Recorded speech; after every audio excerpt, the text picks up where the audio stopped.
নাহিদ রানা নেই, শরীফুল নেই, লিটন নেই। আমি যদি পেস অ্যাটাকের কথা স্পেশালি বলি, নাহিদ রানা নেই, শরীফুল নেই প্রথম টেস্টটাতে নিশ্চিতভাবেই। তো সেক্ষেত্রে পেস মানে স্কোয়াডটা আপনি কীভাবে দেখেন, বা 11টা অন্তত অস্ট্রেলিয়াতে তো আপনি 3জন পেসার মিনিমাম খেলাবেনই।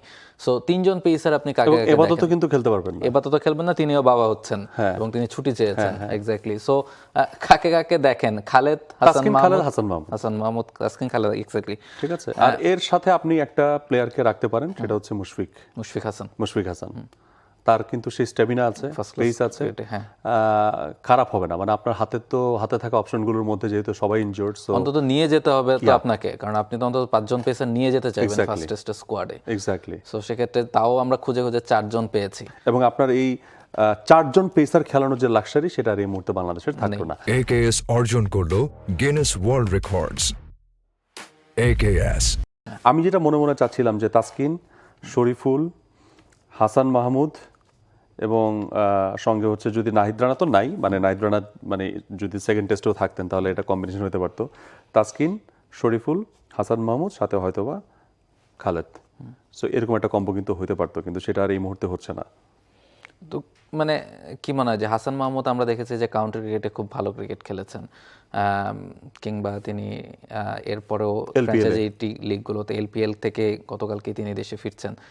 সো সেই জায়গাটা থেকে কি মনে হয় যে টেস্টে গিয়ে আবার ওই অস্ট্রেলিয়াতে মানিয়ে নেওয়া, কিংবা মনে হয় যে ওই লেভেলের ক্রিকেটের জন্য রেডি তিনি? হাসান মাহমুদের ভালো করা উচিত। হাসান মাহমুদ স্পেশালি কন্ডিশনের কারণে কেন্ট থেকে যেরকম এক্সপেরিয়েন্স নিয়েছেন, যদিও তিনি জিম্বাবুয়েতে একদমই ফ্লপ ছিলেন, মানে উইকেটলেস, এটা আমার কাছে খুব সারপ্রাইজিং লেগেছিল।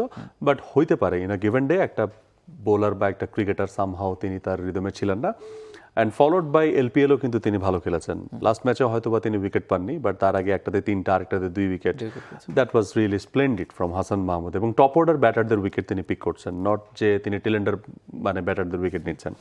So Hasan Mahmud will do well. কেন জানি মন বলছে, কারণ grassy wicket, pace and bounce, যেখানে ক্যারি থাকে ভালো, এবং সেখানকার ওয়েদার যেরকম আছে, বোথ সাইড সুইং করার যে ক্যাপাবিলিটি, সেটা হয়তোবা বাংলাদেশকে কিছুটা ফ্লেক্সিবিলিটি দিবে, এবং বাংলাদেশের জন্য একজন উইকেট টেকিং বোলার হতে পারেন তিনি, মানে ওরকম কন্ডিশনে।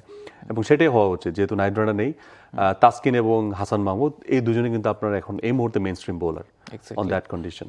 এক্স্যাক্টলি। এবং আমরা বলছিলাম যে যেই অবস্থা এই মুহূর্তে আসলে বাংলাদেশের পেস বোলিং লাইন আপটাতে, সেই জায়গাতে হাসান মাহমুদ দেশে ফিরেছেন এবং তিনি অস্ট্রেলিয়ার সাথে সিরিজটা খেলবেন। এবং তাসকিন, হাসান মাহমুদ এই দুজন পেসার দুটো টেস্টেই আপনাকে খেলাতে হবে, এটা মোটামুটি নিশ্চিতই এখনকার যে সিনারিও দাঁড়িয়েছে তাতে। সো সেই কারণে হাসান মাহমুদকে একটা ইম্পর্টেন্ট রোল প্লে করতে হবে, যেহেতু তিনি অস্ট্রেলিয়াতে যাচ্ছেন। এবং আপনি বলছিলেন যে LPL-এ তিনি যে 3টা ম্যাচ খেলেছেন সেখানে 5টা উইকেট পেয়েছেন। আমরা ছোট্ট একটা আপডেট দিয়ে দিই এটার সাথে। শরীফুল, লিটন দুজনেই সেকেন্ড টেস্টের জন্য অ্যাভেলেবেল হওয়ার সম্ভাবনা আছে। শরীফুলের টেস্টটা হচ্ছে 12 অগস্ট, তার একটা টেস্ট হবে, আর লিটনের 13 অগস্ট একটা টেস্ট হবে। মানে তাদের ফিটনেস টেস্টটা হবে আর কি। মানে দুজনেরটাই তখন আসলে গিয়ে বোঝা যাবে, তখন ডিসাইড হবে যে তারা সেকেন্ড টেস্টে থাকবেন কিনা, বাট চান্স আছে। এবং LPL-এ হাসান মাহমুদের যে স্ট্যাটটা আমরা দেখছিলাম যে 3 ম্যাচ থেকে 5টা উইকেট তিনি পেয়েছেন, যেটা আপনি বলছিলেন যে প্রথম 2টা ম্যাচে তিনি 5টা উইকেট পেয়েছেন, লাস্ট ম্যাচটা উইকেট পাননি। For more updates, subscribe to our YouTube channel and click on the bell icon. Follow us on Facebook and Instagram. Download T-Sports app to enjoy exciting games and highlights. Visit tsports.com.